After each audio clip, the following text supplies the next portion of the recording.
దెయ్యానికి బిర్యానీ అంటే చాలా ఇష్టం. వారానికి ఒక్కసారైనా తెచ్చుకొని తింటుంది.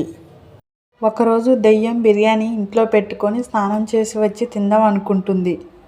కానీ ఇంట్లో బిర్యానీ ఉండదు. అయ్యో, బిర్యానీ ఎక్కడ? నా బిర్యానీ ఎక్కడ? ఇక్కడే పెట్టానుగా, ఎంతో ఇష్టంగా తెచ్చుకున్నాను అనుకుంటూ పిల్లి కనుక ఎత్తుకుపోయిందేమో అని బయట వెతుక్కుంటూ ఉండగా బుజ్జి పిచ్చుక బిర్యానీ తింటూ ఉంటుంది. ఏ బుజ్జి పిచ్చుక, ఆ బిర్యానీ నాది. దొంగతనంగా ఎత్తుకొచ్చి నా బిర్యానీ తింటావా? ఏంటి, ఈ బిర్యానీ నీదా? మాకు డబ్బులు ఉండవా? మేము బిర్యానీ తెచ్చుకోమా అని దెయ్యాన్ని గట్టిగా దబాయిస్తుంది. బుజ్జి ఇలా గట్టిగా మాట్లాడుతుందంటే బుజ్జి తీసుండదు. దెయ్యం వెళ్ళిపోతుంది. ఈ పిచ్చి దెయ్యం గట్టిగా బెదిరిస్తే వెళ్ళిపోయింది. ఏది ఏమైనా దొంగతనం చేసి తింటే ఆ మజానే. ఆ కుర్చీని మడత పెట్టి అనే పాటకు దెయ్యం చిన్ని అడవిలో స్పీకర్స్ పెట్టుకొని డాన్స్ వేస్తూ ఉంటారు. అలా కొద్దిసేపటికి అలసిపోయి ఆగుతారు. ఏ చిన్ని, నువ్వు నేను ఫ్రెండ్స్ అని మీ ఊరిలో ఎవరికి తెలియదు కదా. ఇలా ఎవరైనా మన దగ్గరికి వచ్చి చూస్తే ఏమవుతుంది? ఇక్కడికి ఎవరు వస్తారు చెప్పు?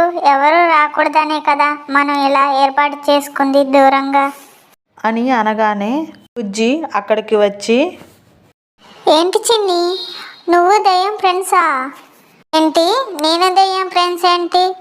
అది నా స్పీకర్స్ బాక్స్ ఎత్తుకొని వస్తే నేను ఇక్కడికి వచ్చాను అని చిన్ని దెయ్యాన్ని కర్రతో బాగా కొడుతుంది. ఏ ఆపు, ఇక చాలు. నిజంగానే దెబ్బ తలుగుతుంది.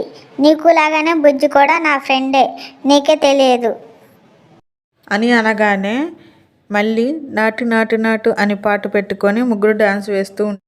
చిన్ని కొత్త ఫోన్లో పాటలు పెట్టుకొని ఇయర్ ఫోన్స్తో వింటూ డ్యాన్స్ వేస్తూ ఉంటుంది. చిన్ని అలా డ్యాన్స్ వేయడం చూసిన దెయ్యం చిన్నికి షాక్ కొట్టిందేమో అని అనుకొని, ఈ చిన్ని ఏంటి ఇలా గెంతులు వేస్తుంది? కొంపదీసి షాక్ కూడా కొట్టిందా ఏంటి?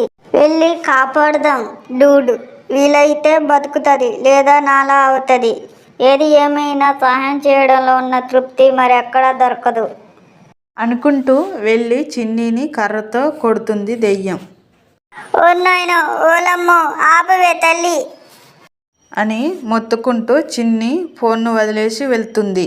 అప్పుడు దెయ్యం వాటిని చెవిలో పెట్టుకొని పాటలు వింటుంది. ఇది పాటలు వచ్చే మిషనా?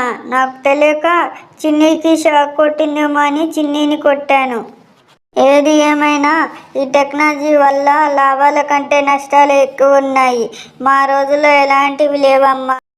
తుని పిచ్చుక, చోటు చిలుక మంచి స్నేహితులు. ఒకరోజు ఇద్దరూ కలిసి టమాటా పచ్చడి పెట్టడం కోసం టమాటాలు ఎండబెడతారు. ఈసారి మనం పెట్టే ఊరగాయ ఊళ్ళో అందరికీ పంచుదాం చోటు. అలాగే పంచుదాం. అలా వాళ్ళు మాట్లాడుకుంటూ టమాటా ముక్కలు ఆరబెడుతూ ఉంటారు. అప్పుడు ఒక చెట్టుపై ఉన్న దెయ్యం వాళ్ళని చూస్తుంది. ఇంత సంతోషంగా ఊరగాయ పెట్టుకుంటారా?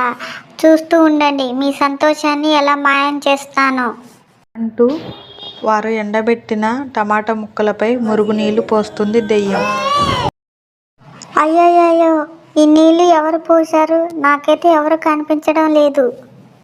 ఇది ఖచ్చితంగా ఏదో దుష్టశక్తి పని అయి ఉంటుంది అని అక్కడి నుండి పారిపోతారు.